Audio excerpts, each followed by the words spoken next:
c'est important de dire « je me sens » et non pas « je suis ». Parce que quand tu dis « je suis triste, je suis fâchée, je suis anxieuse », tu as perdu le contrôle. Tu sens de la tristesse. Une partie de toi se sent triste, mais tu n'es pas la personne vraiment triste. Là, vous allez respirer et inspirer, expirer plus lentement que d'habitude et plus profondément que d'habitude.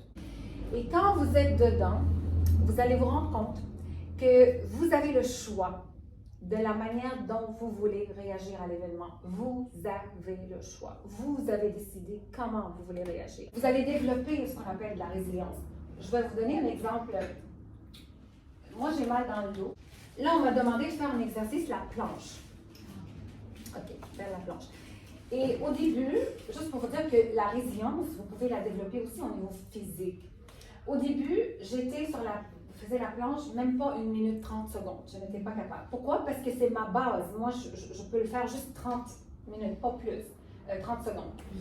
Mais là, je me dis, pour mon dos, je dois peut-être développer un petit peu plus. Alors, je me dis, pourquoi demain, je n'essaie pas pour 1 minute? C'était difficile. Je ne peux pas vous dire que c'était bas. Et le lendemain, 1 minute, 1 minute, 1 minute pendant 2 semaines. Bon, donc, c'est ma base. C'est ce que je peux supporter. Là, après ça, je me suis dit, pourquoi je ne peux pas aller un petit peu plus? Donc, j'ai commencé avec 1 minute et demie. Quelques semaines. 2 minutes, 3 minutes. Et là, 5 minutes, une planche.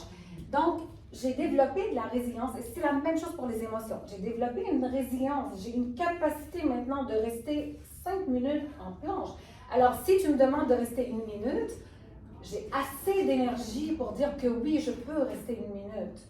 Parce que j'ai développé, j'ai augmenté ma base, ma ligne de base, de tolérance.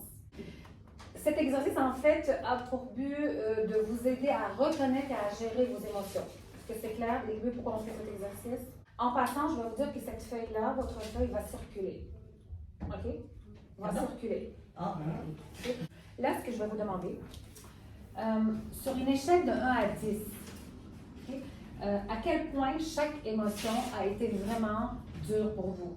Quand c'est fait, vous pliez le papier en 2. On va commencer par Lise. Vous allez passer, Lise, la feuille à votre voisine à gauche, ainsi de suite.